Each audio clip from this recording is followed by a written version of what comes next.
I went down to Florida for a little bit. Remember when Jim Colony took care of his mom? Yeah. I went to Florida for a little bit, and my grandparents were in their 90s. And so I did that, and I wrote for a website called Saturday Down South, which deals with SEC football. And then I kept in touch about Pittsburgh and here, and found out that this station was going to do a sports format. And just so you know, years and years ago, I actually did work at this radio station. So, they need a sports talk show host. Guess, I got the cred. This is something I always wanted to do. How long have you been there? I've been back since Labor Day 2016. And we modeled, and I mean, this is Johnson City, Tennessee sports and such, but I remember when the Fan went on, how their first guest was Dan Marino, and I actually modeled, I said the first show I had to do, get that big guest and all that, and what we got was, the person I got was Keith Jennings, who is an East Tennessee State, he's the most famous basketball player from East Tennessee State, and is now the women's coach at Lee's McRae, as a matter of fact. But he used to. I've never heard of. He was once number. The school. Yeah, when ETSU in the early '90s had this really strong basketball team. One year they were nationally ranked. He was their point guard. He finished second all time in assists in NCAA history at the time, behind Chris Corciani. So he played for the Golden State Warriors and all that. There is one Pittsburgh tie with ETSU basketball, and this goes back a ways. Do you remember the Condors? Oh, absolutely. Covered them for a while. All right. Do you remember Skeeter Swift? I cannot say that I did. Harley Skeeter Swift. Okay, he had long sideburns. Oh, sure. Absolutely. Harley Skeeter. Point guard, yeah. He was from ETSU. We actually gave him. He died back in April. We gave him his last interview on this show.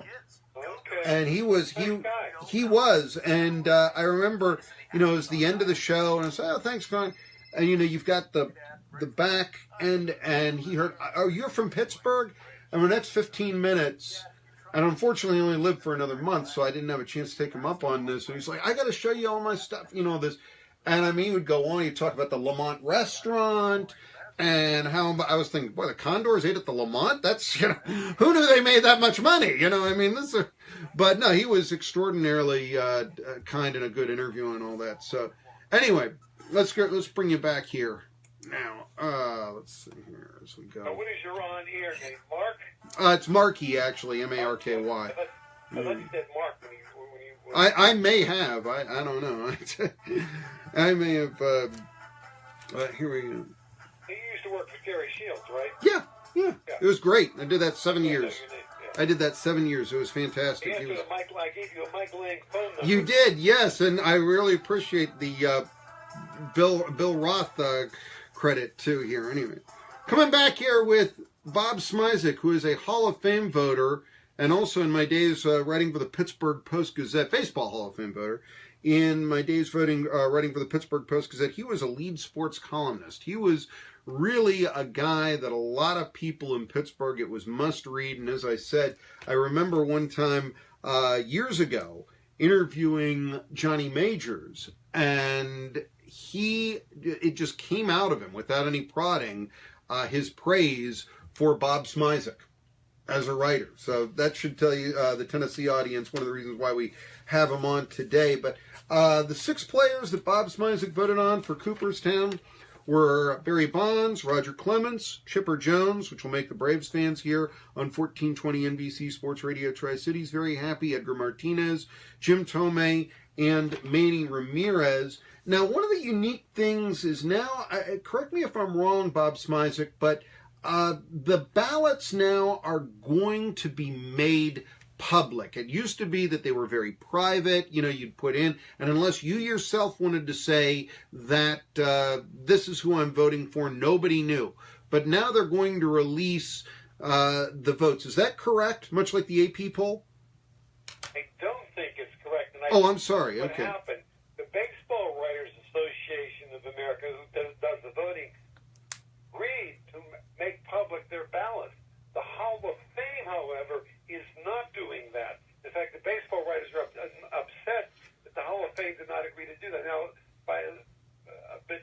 most writers now make their votes public, but the Hall of Fame per se is not doing it. Okay, the reason I ask that is, do you think that that is going to prevent some of the, dare I say, pettiness? But, I mean, it used to be rumored that, writers might not vote for someone because they didn't like him. And for that matter, character, I do know this, is one of the criteria that the Baseball Hall of Fame lists as one of the things that you can vote on. So if a player was a great sportsman or something like that, and you think that that should put him over the edge, you can take that into consideration. But my question is, do you think that there will now be more voting on the stats, if you will, and not voting on the character now that the ballots are public, or at least that so many of the writers, I should say, are making their ballots public? Well, it certainly makes you clean up your act. There's no question about it, if it's going public. I personally, and people I've talked to, I have seen very, very little of personal voting. The best example I give you is Steve Carlton, who early in his career stopped talking to the media. I mean, literally did not talk to anybody. And he, of course, got in on the first ballot. I personally don't like Kurt Schilling, and I didn't vote for him, but it has nothing to do with the fact that I don't like him. What guys do, and it really bothers me, is some writers will not vote for someone just so they can't be unanimous. And that, to me, is really petty. No one in the history of the Hall of Fame has ever gotten in with 100% of the vote. I believe Nolan Ryan is at 98, and I think for a while Tom Seaver. So they're 1-2. But no one has ever gotten in 100%. I think that's wrong. Ken Griffey Jr., how can you not vote for him? Some people do that just so there won't be a 100% guy.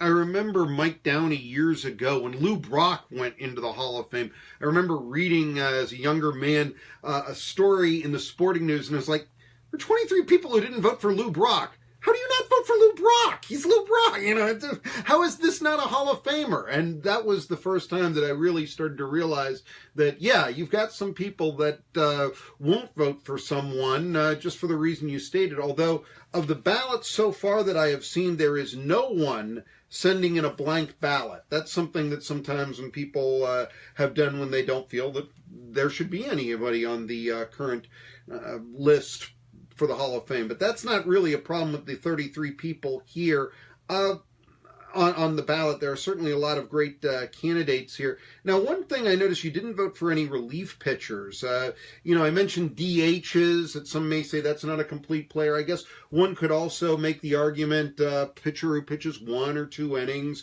instead of someone who, at least historically, was geared to go 9 innings or so. What are your feelings on relief pitchers in the Hall of Fame? I guess to first ask my first question to you, Bob Smizik. Well, I have voted for relief pitchers, but I do think they have to achieve a somewhat higher level since their input, their effect on the game is less than most players.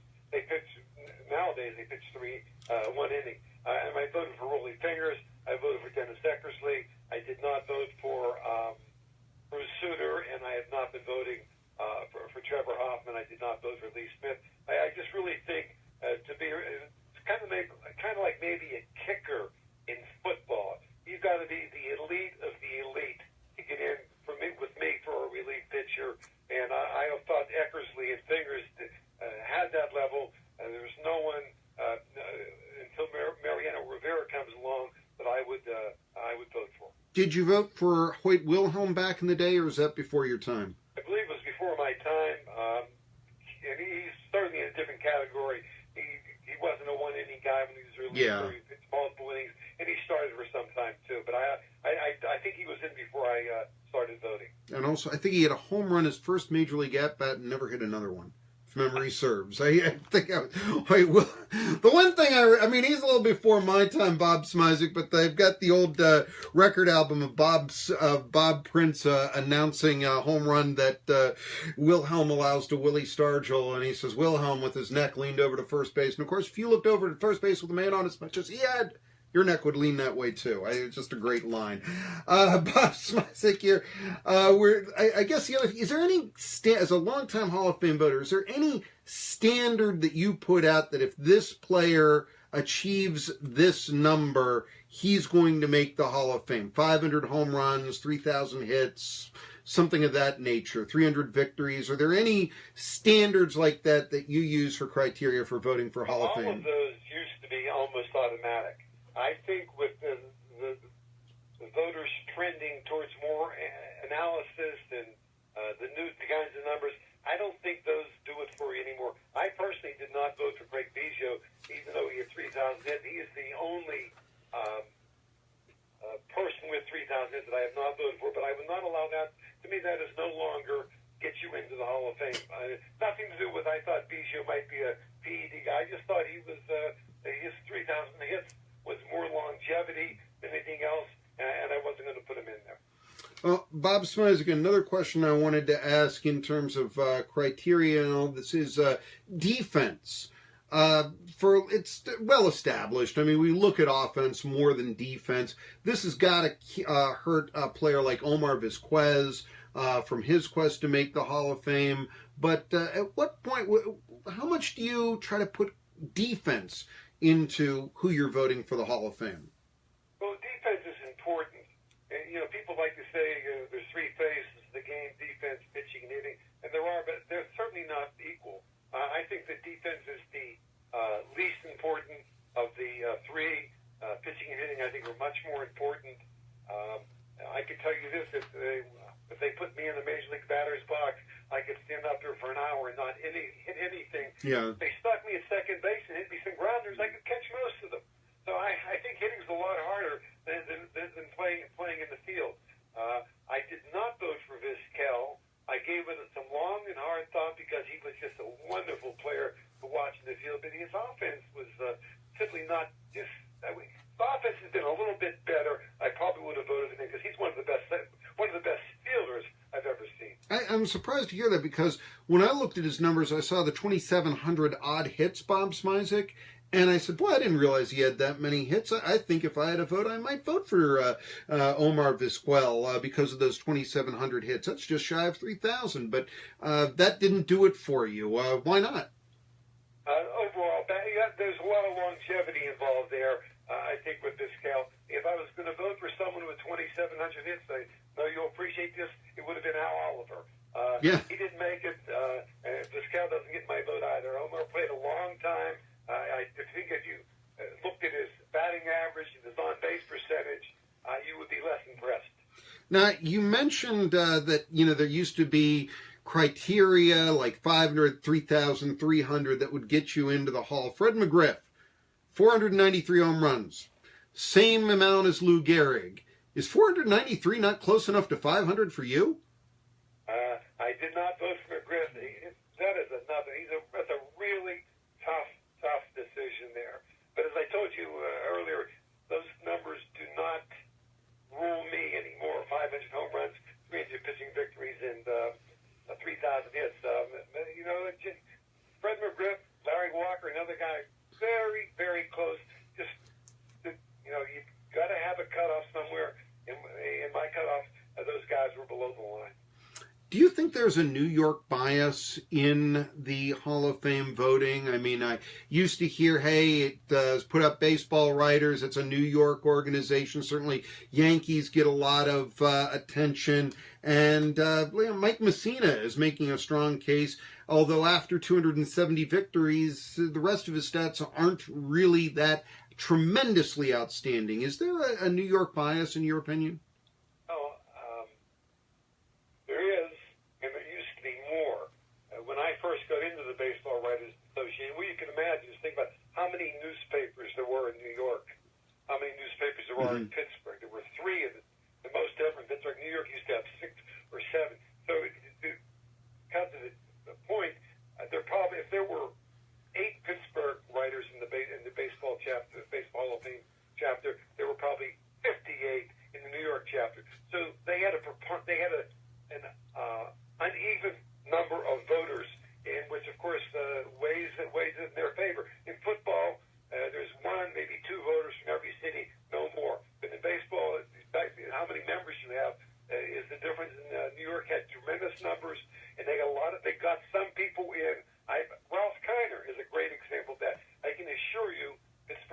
no doubt about it. But if Ralph had if Ralph had been the announcer for the St. Louis Cardinals and not the New York Mets, he would not be in the Hall of Fame today. Interesting take and all that. And here's one of the guys statistically who is one of the 10 best home run hitters of all time when you look at home run percentage. And admittedly, he only played 10 years, so he didn't have the opportunity to sort of grow soft and have his home runs per at-bat numbers decline. We will give you that.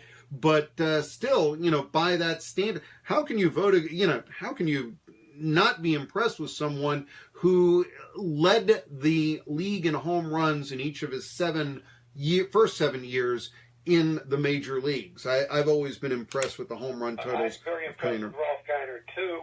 I was not voting back then, but I'll tell you something I guess you don't know. Because Ralph got in by one vote, maybe two, maybe one, in his last year of eligibility. I knew he got in his last year of eligibility, and I think it was 75. I did not know it was by one vote.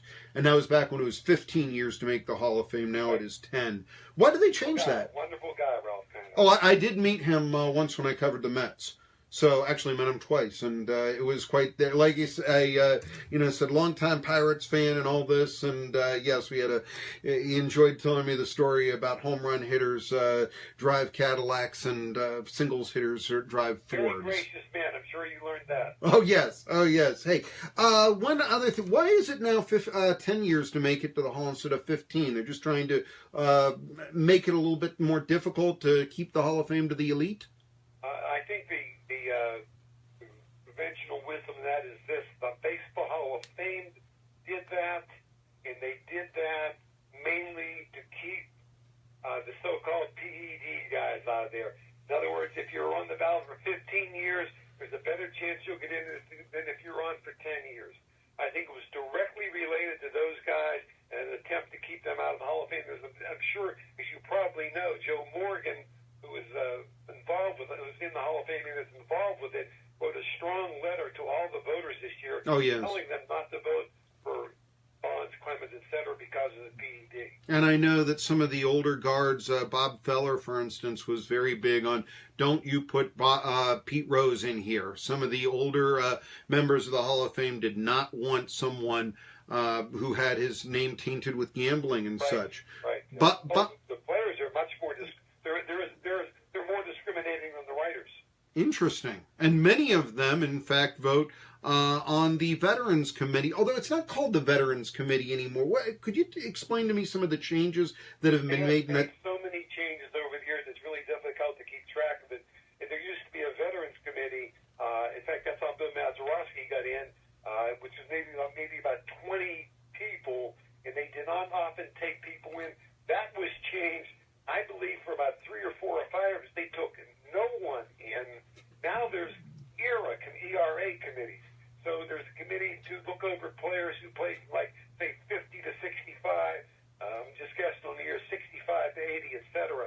And I think that group has started to put people in. In fact, Jack Morris and Alan Trammell put in under that umbrella this year. And I know my opinion is, if you don't get in with the writers, you shouldn't get in at all. But if it's their organization, obviously, the more people they have coming in every summer, the more people come up to watch the festivities. So I understand there's somewhat of a business viewpoint involved there also. Well, you're someone who has, as we've said here before, discriminating tastes when it comes to who you vote for the Hall of Fame. But I do want to ask this final question of you, Bob Smizik.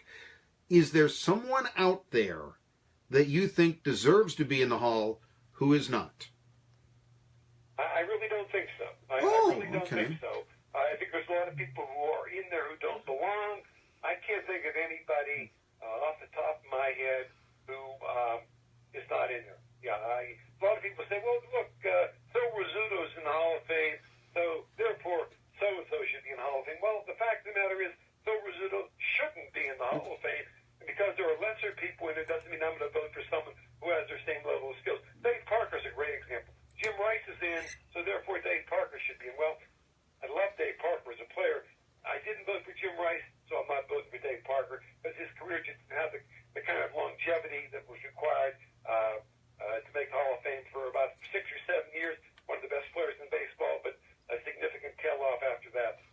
Folks, I got to tell you something about Bob Smizik that I really love.